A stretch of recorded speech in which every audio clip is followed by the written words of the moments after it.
Գողթեցիներն այսօր Գեղարդ տանող ճանապարհին էին հավաքվել ու մասնագետների էին սպասում, որպեսզի քննարկեն Գեղարդալճի ծրագիրը, որով Համաշխարհային բանկի վարկային միջոցների հաշվին նախատեսվում է ինքնահոս ոռոգման եղանակով ջուր տանել Կոտայքի ու Արարատի որոշ համայնքներ։ Տեսնելով, որ մասնագետներն ուշանում են, գյուղացիները որոշեցին նախորդ շաբաթվա նման քարերով փակել ճանապարհը։ Գյուղապետ Արտավազդ Հակոբյանը նրանց հետ վեճի բռնվեց։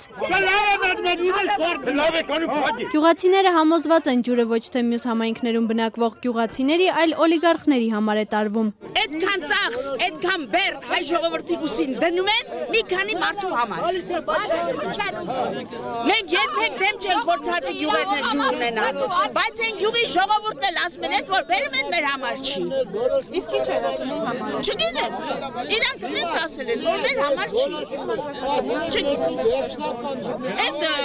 հացաբանների Նարեկ գյուղի, չգիտեմ, Քարցրաշենի ժողովուրդները։ Ուշացած հյուրերին Հայջր նախագիծ ինստիտուտի տնօրեն Յուրի Ջավադյանին ու ծրագրի գլխավոր ինժեներ Վաչիկ Սահակյանին գյուղացիները ներկայացրեցին իրենց դժգոհությունը շուրջ 4 տարի առաջ մեկնարկած ծրագրի մասին, վերջերս են իմացել։ Հանրային լսումներ կազմակերպվել են, հակադարձեց Ջավադյանը։ Թերթում հայտարարությունը եղել է, եթե դու չես եկել, մի իրավունք չունես խոսալու։ Եթե եկել ես, ուրեմն լսել ես ես իրավունք ունեմ խոսալու եւ այստեղ հավաքված բոլոր մարդիկ որևէ բանից տեղյակ չեն եղել։ Թե թերթը կարդում եք, թերթերը ես չեմ տպագրում։ Գտնվում ենք ժամանակակից աշխարհում։ Գու պապիթայրն եմ, լսի։ Ասեք, մի գոռացեք, բայց հանգիստ ասեք։ Բա, որ դու գոռալը տալիս ինչ անեմ ես։ Չէ, հանգիստ չեմ գոռացել, բայց գոռալես։ Մի գոռացեք, հանգիստ ասեք։ Հանգիստ ասում եմ, թերթերը կարդում եք դուք։ Թերթերի մեջ տպագրված է, չէ՞։ Թերթերի մեջ տպագրվել է, չէ՞։ Թերթեր չեմ կարդում։ Ինչի՞ չես կարդում։ Համացանցից եմ։ Գյուղացիների խոսքով Գեղարդալճի ջուրը չի բավականացնում իրենց 700 հեկտար հողերը ոռոգելու համար։ Մասնագետներն էլ առաջարկում են հավելյալ ջուր բերել Ազատ գետի վտակներից մեկի Գիլանլարի հաշվին։ Գիլանլարը դապանջեն ուզում ենք բերել։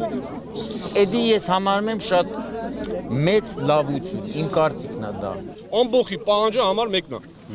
Դադարեցվում է շինարարական աշխատանքները, միանշանակ փողակաշարի զոդման աշխատանքները բացառապես դադարեցվում է։ Այո։ Եթե կա ծրագիր, եթե կանալի ծրագիրը մտնում է, կանալը մտնում է այս ծրագրի մեջ, թող անեն կանալը, մեր ջրամբարը աշուն, երբ որ ջուրը կդատարկվի, վերանորոգման աշխատանքներ իրականացվի, երկրորդ ջրամբարը երբ որ կունենան, թող կանալը բերեն լցնեն երկրորդ ջրամբարի մեջ ու ջուրը տանեն։ Մեր ջրամբարից թող ջուր չգնա։ Մեր ժողովրդի համար մեկ պահանջը էս է։ Այո։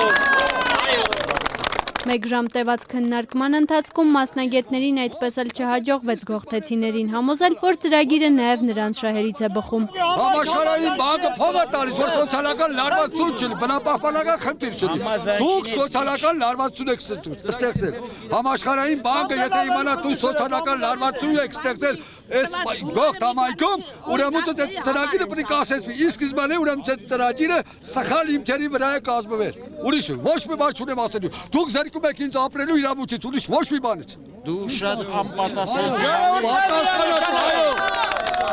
Ժողովուրդը միանշանակ ասում է, Շեղյալ համարել է ծրագիրը, մենք չենք ուզում մեր լիճը բերել ավելորդ ջուր կուտակել եւ այդ լճից նորից տանել։ Չենք ուզում, դա հնարավոր չի, որովհետեւ վստահություն չկա, հավատ չկա, այս կառավարության, այս ամեն ինչի նկատմամբ։ Ջրային կոմիտեի նախագահ ընկեր Արամ Հարությունյանը իր նուրբ ձեռքերով որ ստորագրեց ամբողջ Արարատյան դաշտի ջուրը, արտեզյան ջրերը իջացրեց ցածր մակարդակի վրա, նույն այդ ձեռքով երեք մի հատ բլանկա ստորագրել եւ գողտը ուզում այս գեղատիսի գողտը չորացնի։ Ամառվա կեսին ձուն մաղի մեր բաց գլխին։ Գողթեցիները քննարկումից հետո էլ փակ պահեցին ճանապարհն այնքան ժամանակ, մինչև գյուղապետը Կոտայքի մարզպետ Կարապետ Գուլոյանին զանգահարեց ու եւս մեկ անգամ հավաստիացավ, որ շինարարական աշխատանքները չեն վերսկսվել։